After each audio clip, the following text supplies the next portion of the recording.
Hello, in this video we'll be looking at programming in CODESYS, specifically with structured text.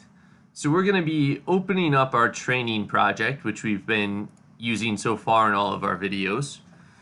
So in previous videos we've gone over the user interface, we've gone over setting up some CAN buses, and we're going to continue to build off that, and this will be the first video where we're looking at how to actually begin programming your PLC logic.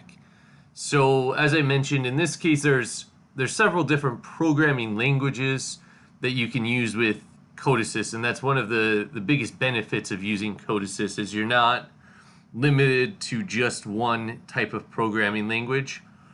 In this video we'll be using structured text, but that being said, it's going to be a pretty basic video. So the intent here is not to teach you how to program in structured text. It's a very big subject, just like every programming language. There's a lot to learn. I will point you to some resources online that can help you get started and learn a bit on how to program. The intent is more just to show you, assuming you know how to program in one of the ways that CODESYS allows, to show you how you can begin working and building up your application. So here we are with our project environment. We've run into this before, just is asking if we want to update, and we do not. We want to stay at our 3540, that is the runtime on our displays. So make sure it says do not update and then hit OK. And here we are. So we have some CAN buses, as I said, the visualizations, and we're going to come to our PLC PRG program here. And we can see here, there's nothing really here. So up at the top we have our program defined, and then a var and end var. And we're going to get into this in a second, but this is where we're going to define our variables in between here. So there's several different ways we can define variables, and there's several different types, or a lot of different types of variables that we can actually define. So the first thing I'm going to do is start typing here and show you guys that for me this box comes up. So depending on your settings, this may or may not happen. I'm going to show you how to make it happen though, because it's a pretty useful box. It'll essentially, as you start to type, it's going to look at the variables defined in your project and essentially suggest them to you. So for instance, I have in our CAN bus tutorial, we defined some variables coming from our engine. One of them is engine speed. So this variable would be received by our engine ECU from the display and automatically updated. So we have a variable that's auto created here called engine speed. So if I wanted to actually access engine speed, I would just start typing in engine underscore speed, and here I see it in the list, and I can double click and it pops up. So this is a helpful tool to let you see the variable names that you've already defined and what's available in different sections of your programming. So as I said, this is a setting within the tool to allow that to come up, and I don't know if it's now set by default or not, but I'm going to show you how to do it. So if you come to Tools, Options, and come down to Smart Coding, you essentially want to make sure the boxes I have checked are also checked. I believe the one that makes that box appear though is this, list components immediately when typing. So make sure this box is checked, and then hit OK, and now you should see engine component, or you should see variables come up when you start to type. So depending on the variables you've added to your project, you may not see too many. Okay, so back to programming here. So what we're doing is, in structured text, what my intent in this video will be is to show off how cyclic logic of PLC programming works, or at least as we have set it up today. So to first try to understand how our program is going to be executed, let's look at our task configuration. So we've looked at this in a previous video about the visualization. So if we just look back on this, what we have here is the type. So this is how this task is set to execute. So right now it's set to execute cyclically every 100 milliseconds. So what this means for our visu is that it's going to update on the screen our visualization every 100 milliseconds cyclically. So every 100 milliseconds, it's just going to update it. We have some different options though. We can choose event, freewheeling, or status based. To be honest, I don't know what all of these mean. I generally use cyclic with some event type programming. I will go over events likely in another video. But if we come into our main task, we'll see here we have PLC PRG listed, which is here. So this main task defines how our PLC or our PLC PRG program is going to be executed. So if we click on main task, we again see cyclic, and again we have event, some different types of execution we can choose. But this time our interval is set to 20 milliseconds. So this means every 20 milliseconds our program is going to be executed cyclically. So to kind of show how this is going to work, what I intend to do, and just as a note, we can change this here, and we will change it later in the video to essentially whatever we want. We'll keep it at 20 for now though. So what I intend to do is set up some variables that are going to increment, and every time the program's executed, it's going to increment the variable by 1, and then we'll wait until it hits like 1,000 and then reset it back to 0. So pretty simple logic, but it will show how to create variables in if statement, and that's what we'll end it at, and then we'll run a simulation to show how it's being executed. So okay, so creating variables, we can either create them by hand up here if we know the syntax. So you can think of this as, if you're familiar with C and C++, your definition of your variables and your functions and things like that are defined all up in this upper area, similar to like a header file in C++. Whereas your main code, where you're actually using these variables and functions and things like that, is going to be put down here. So if we know the syntax, we can define a variable up here in between the var and var statements. If we don't know the syntax, or in this case, I hopefully know it, but we're gonna use a CODESYS variable wizard to create a variable in this case, just to do it in a couple different ways. So I'm going to name my variable, not very creatively, implement variable, or increment, that's what I meant, increment variable. So there we go. So I just typed the name in, and if I hit enter, you'll see a text or a little pop-up box appears called auto declare. And this is what we want. So the first thing is we have our scope of the variable. So we have some options here. In this case, we're going to keep it at var, but we have input, output, in, out, temp, stat, and global. So I actually don't even know what all of these are. I haven't used some of them, like temp or stat. We'll go over inputs and outputs in another video, and globals we'll also go over in another video. So in this case, we're going to just use var. Here we have the name of the variable we wanted to create, so it takes it from there. We'll keep that. It tells us where it wants to be created, so it's being created in the PLC PRG application, correct? The type, okay, this is just our variable type. So obviously we have a lot of different types here we can choose from. You should read about these online if you're not sure what a certain type is. I mean, a bool is true or false. Ints are 1, 2, and 3 integer values. Float, in this case, I believe what I call a float is called a real. These are decimal-based values, so if you had 1.2, it would need to be a real value because it's not an integer. Word strings, are for characters and string values. So you can read about these online if you're not sure. In this case, we're going to just use an int value. It's a pretty simple one. Okay, initialization. Here's where we can give our variable an initialization value. So it's almost always a good idea to initialize a variable if you can.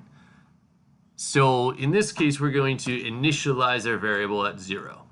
Okay, we don't need an address, and if we wanted to write a comment about the variable, we could do that here. So, we could say variable to increment a value, variable to read increment value. Yeah, read increment value. How about, okay. So here we could also flag it as a constant, which means we wouldn't be able to change it.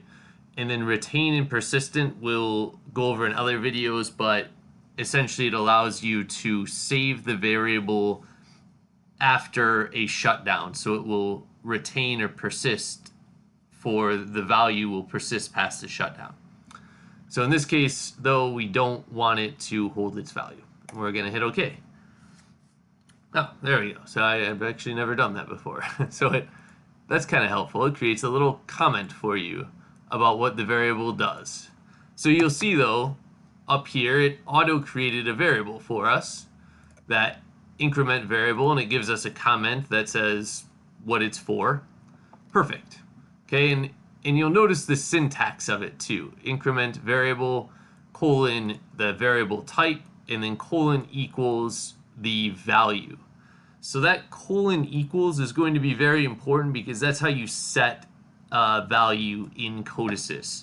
So whereas most, like C++, you just say equals, that's not the case here. So in CODESYS and structured text, it's colon equals to set a value. Okay, so now that we've declared our variable up here, just to show again this autocomplete that we've added. So if I start typing increment variable, you'll see it now shows up here. So I can say increment variable.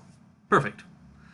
Okay, so let's do something simple, and we're going to increment variable and set it equal to, we want to increase the value by 1 every time.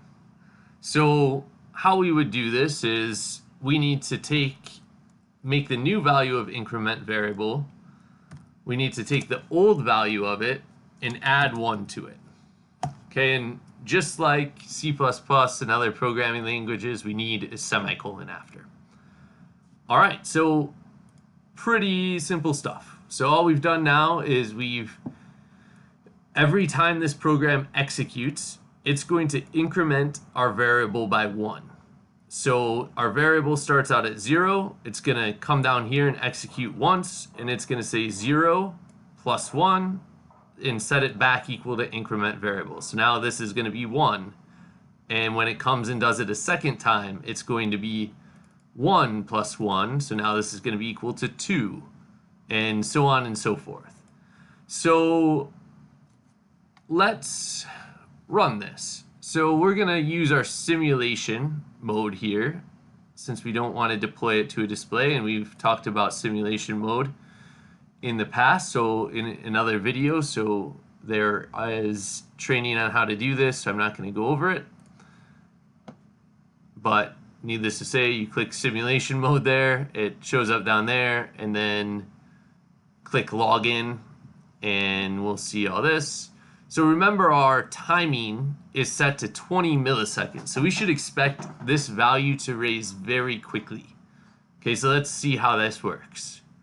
So yep, so it's already at 100, so you can see the value here raising very quickly.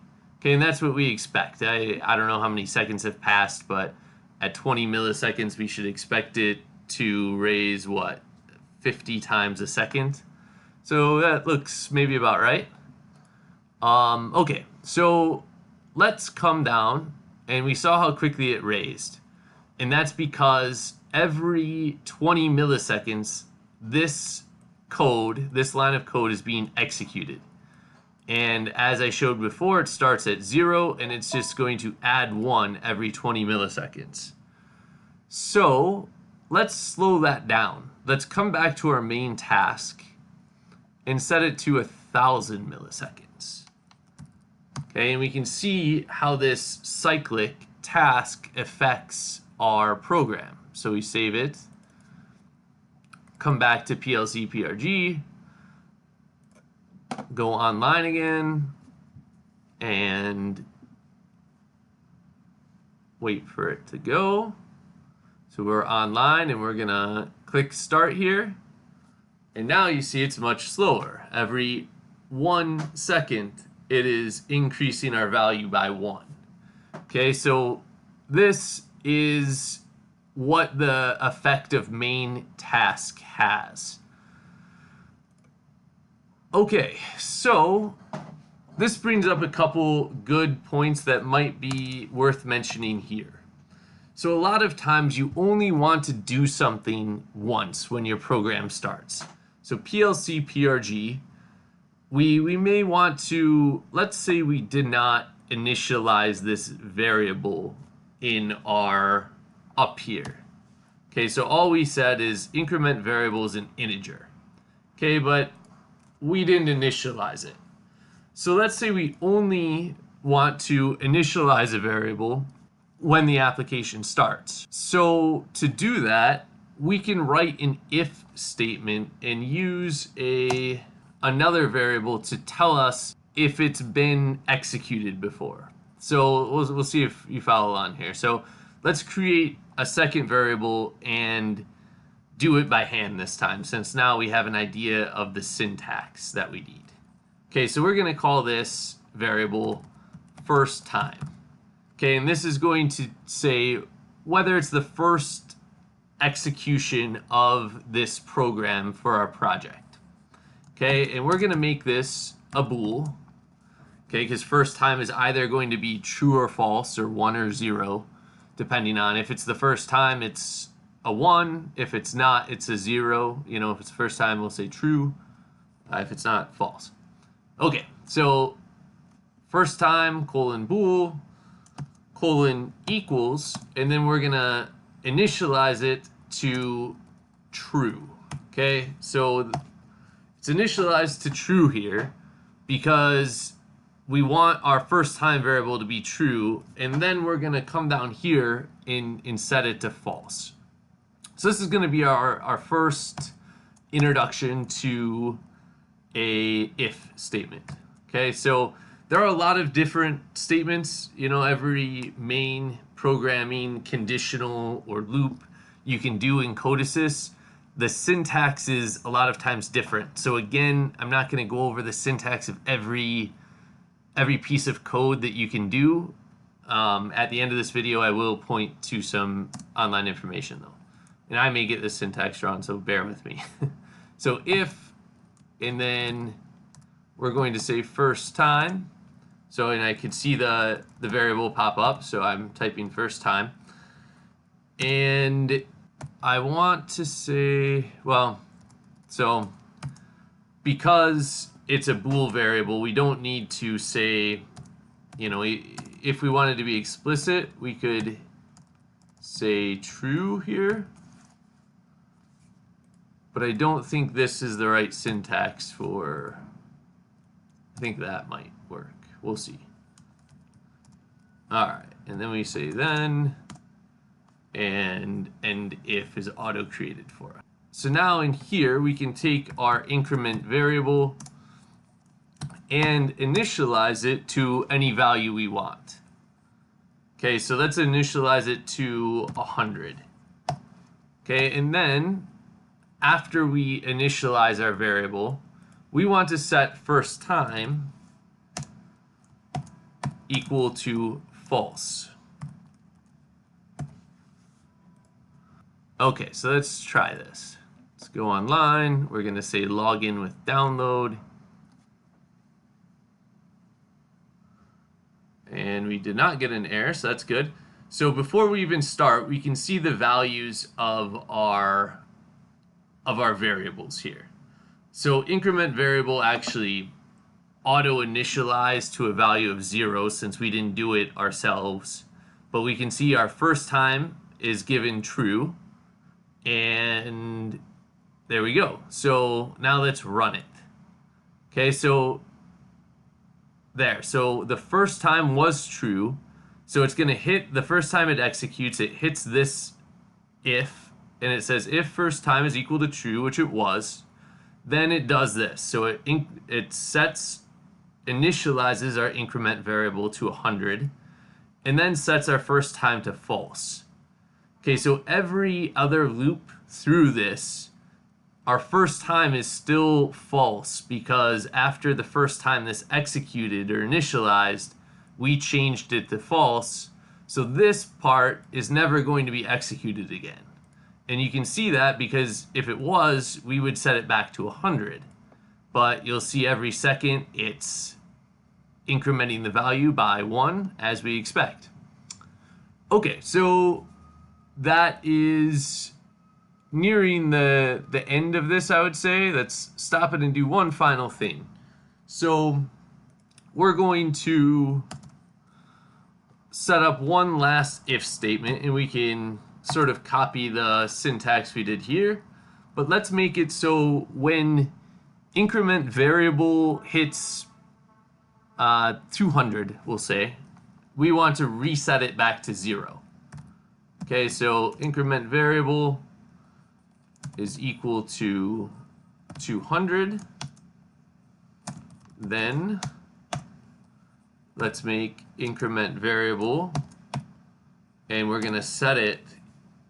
So again, we use colon equals to set a value, and the syntax for an if statement inside is just equals, 1 equals. We're going to set this back to 0.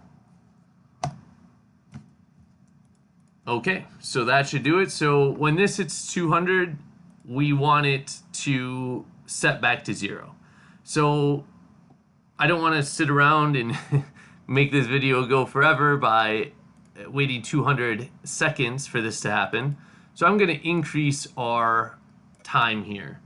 And let's increase it to every 300 milliseconds. It's going to, let's go 200 milliseconds. Every 200 milliseconds, it's going to increase the value. So this should be every 5 times a second, our value will increment now. So we can go ahead and build, hit login, and perform a download. And let's see how this works. So we should start at 100 like we did before, so we can see it's incrementing faster now. And still a couple seconds to wait. Maybe I should have initialized it to 170, but we are nearing it now, so we should expect when this hits 200, it flips back to 0. And there we go. Okay, so now it should just keep incrementing until it hits 200 and flip back to 0. So there we go. So we've talked about how to declare variables in this video to both do it manually and with the wizard. We've looked at how to do if statements, how to increment some basic variables. So as I said, this video isn't supposed to go into a lot of depth about how to program in structured text, nor would everybody that's watching this be using structured text. So I will point to some different things online. So if I just type in structured text programming, I've already looked for this in the past. So here we go. And I found this PLC Academy to be a good starting point. So if we look here, you can look at different things, repeating loops, for loops, operations, statements. So this gives a pretty good basic tutorial of how to program, and it'll probably go into a lot more depth than I went into. In fact, I know it does. So I would recommend checking this out, as well as, there's a lot of other resources to find out how to program in structured text and the syntax you need to use. So this video was more meant as a basic introduction to where you would program within your CODESYS application and how you would make it work. So hope it was helpful. Stay tuned for future videos. We'll go into a little bit more depth on the programming side of it for different, achieving different goals, how to add new programs, things like that. If you have any comments or things you want to learn, you can leave a comment in the video section. Thanks for watching.